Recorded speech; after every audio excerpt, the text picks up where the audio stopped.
Sister Wives, this show has been going for 16 years, and when we met the family in 2010, everyone said they were a friendly group. Everyone was great, and all of them got along great with Kody. In the first season, Meri looked really sad and broken, and she even cried over whether she should stay with her family. The truth is, though, they claimed that they were all doing this out of love and that it was real. The truth, on the other hand, often takes a lot longer to come out, and lies spread a lot faster. They may go around the world many times before the truth is found.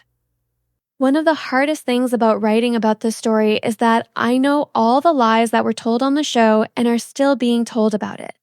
And Meri Brown was taking notes to herself.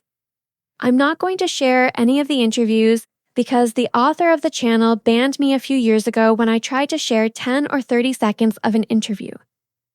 To give you a better idea of what happened, she was on this channel with Melanie, David Watson's oldest daughter, and she was sitting down with her to talk about what happened. Even before the show started, Meri said in the beginning of the conversation that she was falling apart from her faith and wasn't sure if she even believed in it. She was already questioning going. 16 years have passed since then. Someone asked her if she was wearing her clothes or if she wore them. Meri also said that she wore her clothes on the show for looks, but stopped wearing them before the show aired. She went back and forth between wearing them and not wearing them, but she played the part on TV. Another thing I've talked about is a conversation I know someone else had with Janelle during the season that they were working with polygamous kids and kids who had been hurt by polygamy. The Browns didn't really accept that this was a part of their lives. They didn't really live in that world. They lied on TV when they said, that's not our experience. But it was their experience, right? They did have some power over their lives, and each of them was going through a traumatic event. The person told me that all of the women were pretty much out the door. That was season 5, and they were basically just doing this and putting up appearances, and that at the time Janelle was saving money, getting ready to leave Kody season 5 Meri was only in and out for the show season 5. And yet for years on TLC, they've just been continuously playing this part that they were a family. Now, part of the reason why they kept up appearances was because it's difficult to leave. It's not easy to leave a thought system that you're in. And just because you're deconstructing doesn't necessarily mean that you have the courage to say that publicly. And then you also have your family, and there's pressure from the people around you. There's constantly gaslighting from the cult about keeping you there and there. But on this interview, Meri basically said that Kody's relationships with everyone was done when he met Robin. Everything else was basically just fake. When he met Robin, they were a couple. And instead of telling all of them that it was over, he just strung them all along. But none of their relationships were ever the same. Obviously, Robin and Kody were a monogamous pair basically from the beginning. Meri said that it hurt her feelings. It was heartbreaking to hear Robin call Kody her soulmate in the very first season. And she understood why she said it, but she said it didn't mean that it didn't hurt. She said Robin's allowed to have a soulmate, but also Kody is a husband that has other wives, so he is supposed to be mindful of that. Very similar to the echo of what Christine Brown had said, that even though he had found a soulmate, he was not meant to treat them any differently. Okay? But he did. He did treat them differently. He abandoned all of them at that point, and they all just sort of chugged along and chugged along and chugged along and kept going fighting for this way of life. I think the hardest part, when I look back at how this all plays out, is that they all know basically that when Robin joins, it's over. So they're all playing the part. They're all caught up in a deal. They're caught up in this thing where they have to play a role in a look of what it is when it's not. And during that time, even though the other 3 are essentially finding a way to leave, Kody's trying to keep them to stay for the money, obviously. But during that time, they knew they were going to leave. And then they advocated for rules to legalize it, something they didn't even want to be in. They wanted this to be in an infraction. They wanted it to be not a crime. They gathered. They went to protests. They did all of this advocacy work knowing full well that none of them wanted to live this way, and now many of them have left, And it's like, while they didn't directly contribute to the laws changing the show, absolutely changed the minds of people in Utah. And it gave people like Joe Darger the space to be legitimized when he never should have been, in my opinion. And it's so frustrating because now it's like, I wonder if there's any regret threat to that. I can't blame the women. I understand how hard it is for them. But if she said she knew when Robin joined it was over. She doesn't know if Kody knew, but she thinks he does. They were a monogamous couple and they were never the same. She also admits something I've told you and suspected for years is that she was asked whether or not she got to choose the other wives and what her say was.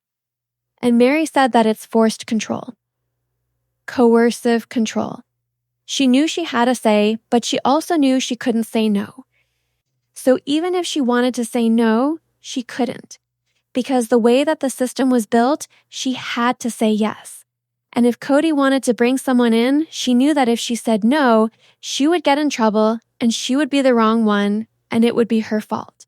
And so truly, there's no choice. There's no choice when you're in a coercive relationship, and there's no choice when you're in a coercive church that's directing what you do. And if you do say no, you get in trouble. So you have to say yes. So it's not really a yes because you want to. It's a yes because you have to. It's a yes because if you don't, you're going to go to hell. It's a yes if you don't, you're going to get punished.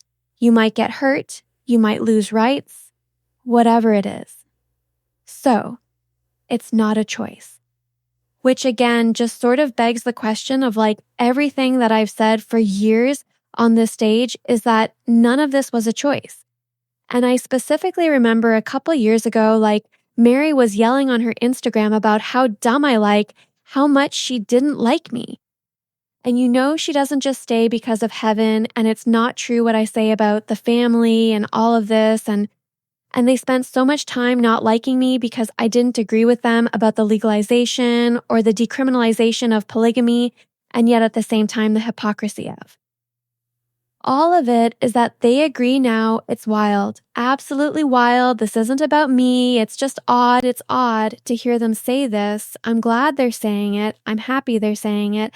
I'm glad that she's acknowledged in the coercive control of not having a choice with the wives, having to just go, along with whatever Kody wanted, having to deal with the complicated relationships in the family, having to navigate everything that happens on the show, having the receipts and the reminders of what Kody was doing. One of the things that she said changed for the family was that prior to the show, Kody could run to wife to wife to wife, and he could lie and they might not even know, right? So he could lie and say something happened or misrepresent what occurred to get out of something or to get his way to control. But what happened with the show, she said, was that once it was recorded on the show, they could see what he said to someone else. They could see whether or not he was lying to them. His ability to lie to them with secrecy and with the ability that no one would find out was gone. And so then, all of his lies were visible. And while he was playing the part of beautiful husband and he was pretending like he was this great man, they could tell when he was lying. So his ability to lie and fool and pit them against each other was harder. And they couldn't ignore that he was lying to them. And that erode us trust, and it erode us confidence, and it erode us your, do I even want to be in this marriage anymore? He's lying to me. I mean, specifically lying to them about how he feels about Robin, lying to them about the divorce, lying to them about the houses, lying to them about moving when they can see on the show that there's a completely separate thing happening in another home that shows that it's a lie when he talks to them. So, Meri was already analyzing when she left or when the show started. Meri had to agree to have him take other wives or she felt like she would get in trouble. Meri wasn't always comfortable with the choice of each wife and didn't exactly want them to come into the family, but couldn't say no. Meri acknowledges that she was brainwashed, that she was deceived by her religion and she doesn't believe in it at all anymore. She admits that the system is toxic and she has trauma and she's healing from it and trying to recover from it. And I think the most powerful component of Meri acknowledging that she didn't have a choice, and that she felt like she had to live this way, or else she would get in trouble not only from the leaders at her church, by her family, from Kody, and she would face like spiritual consequences, obviously, and that she didn't always want women to join the family and she didn't want to necessarily be a plural wife, would explain the incredibly complicated dynamic she had every time Kody would bring someone in, and then having to also deal with the children that Kody had with other women that she didn't. Want in her family that she didn't want to be there, that she had to deal with because Kody said she had to deal with them. And it makes me better understand it doesn't make it right if she was lashing out and angry and irritated. I mean, she's being abused to a degree that she does not feel like she can say no. She does not want these women there. And she feels like if she says no, everything in her life is going to go. I mean, the fear that she was living in because of that. The amount of trauma she had to suffer because she could not say no. And that when she did say no, she lost access to Kody. She got in trouble with him. She got in trouble with the church. She got in trouble with her family. It just makes me understand this is why she didn't have great relationships with these people. She didn't want them there, and she was being forced and coerced to be there by an abusive man and an abusive faith. And I don't think it's going to erase some of the trauma maybe the kids have experienced or the trauma that's gone back and forth in this family, but at least saying that out loud, I mean, that's such a powerful thing to say. I didn't choose this and I didn't want this. And she finally said it. And I'm really glad that she's being honest about that. It takes so much, and I know that her friends that really gather behind her care about her and care about her journey and care about her healing. And I know there's a lot of talk about Meri having hurt the children and in all these allegations about the women themselves not being, present or good parents, maybe abusive. That's a word that gets thrown around. Neglectful or forcing their children to grow up in a home where their dad is running from person to person to person, which some people just find morally reprehensible in and of itself, and that they're staying there because of Kody and wanting him. And I think once the show started, they were staying for the money, and because of it's hard to leave a cult. But what she said towards the end of the talk is that she's writing a book.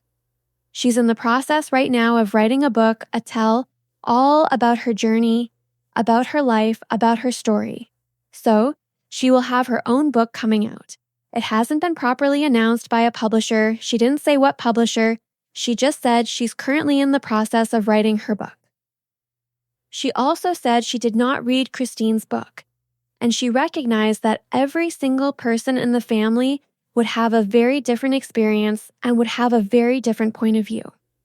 And one thing that they did talk about was that as a first wife, the heartbreak it is when your husband takes their first wife and then having to do it again and again and again, and how that played and messed up her mind and messed up her life and messed up her worth.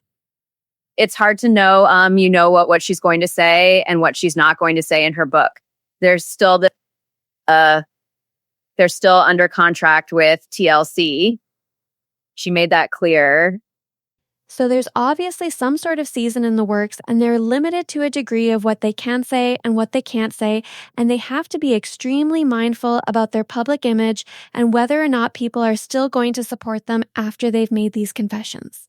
I don't know that she'll be throwing shade or being rude or mean to anyone. Even in this conversation, she didn't want to say anything really negative about anyone. I mean, she honestly, it sounds like, just wants to move on and be aware that, yes, she was hurt by people in the system, but she doesn't know that they were intentionally trying to do it or if it was just survival and just the circumstances that they found themselves in. She doesn't like Kody, that's clear.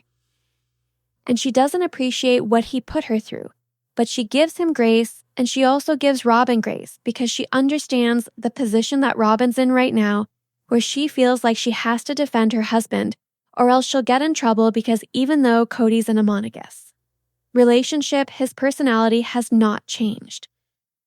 So Meri has the interview, is note to self, and you've probably already seen parts of it. She's writing a book. There's a book coming out. I have no idea what's coming in the book. She's deconstructing, she's healing through the process, she's moving forward in her life, she's dating. She actually just started like a speed dating little company that does events with Jen, and they just held their first one to just get people together and, connect and have fun. And she just wants to start over and just have a new life, but she doesn't know what that looks like. She just knows she doesn't want what she had, and she's not ready to commit to anything until she knows she's ready to commit. She's taking her time. So Meri wasn't down with the wives joining the family, but she couldn't say no. Meri was living in forced control. Kody left them the minute he met Robin, and she was already dissecting before the show started. And it took her all that time to finally leave. I mean, talk about how dominating and how serious the brainwashing is that it takes that long to finally. So, what are your thoughts? You can check out her video on Notes to Self, and if you have thoughts, opinions, let me know in the comments. All right, before you go, make sure to hit the thumbs up. Make sure to subscribe to my channel if you haven't subscribed, and click the bell so you never miss a video. Thanks so much for watching. Bye, besties.